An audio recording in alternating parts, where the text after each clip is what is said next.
बढ़ती गर्मी की वजह से पोटका प्रखंड के ग्रामीण क्षेत्रों में पेयजल की समस्या खड़ी हो गई है।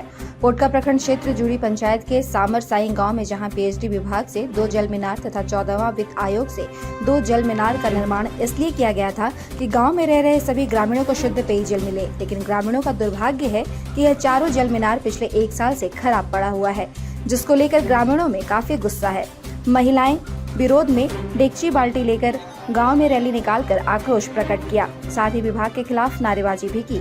महिलाओं का कहना है कि सुबह से ही पानी के लिए लंबी लंबी लाइनें लगानी पड़ रही है। गांव में 2 चापाकल है और इस गांव में करीब 1200 की आबादी है। गांव के लोगों को पेयजल के लिए इस 2 चापाकल पर ही निर्भर करना पड़ रहा है। गर्मी बढ़ने के कारण भूगर्भीय जल स्तर काफी नीचे चला गया है, जिसकी वजह से गांव में पेयजल की समस्या बढ़ गई है। ग्रामीणों का कहना है कि सभी जल मीनार को अविलंब मरम्मतीकरण कर चालू कराया जाए। हम लोग के गांव में 1 साल हो गया खराब हुआ है और दूसरों के बोरिंग में पानी पी रहे हैं और अभी नहीं देने से हम लोग क्या करेंगे। तालाब भी नहीं है, तालाब में भी पानी नहीं है, हम लोग का बहुत दिक्कत है।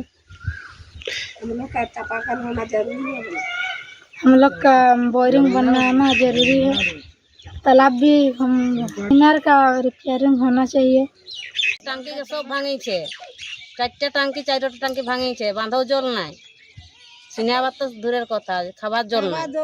লোকের বোরিং আছে, লোকের বোরিং এ জল খাচ্ছেন, নাই দিলে এখন আমরা কি করতেন, ছানাপোনাকে কি করে খাওয়াতেন, নিজেও কি করে খাতেন। লেখাপড়ি করেছিলে?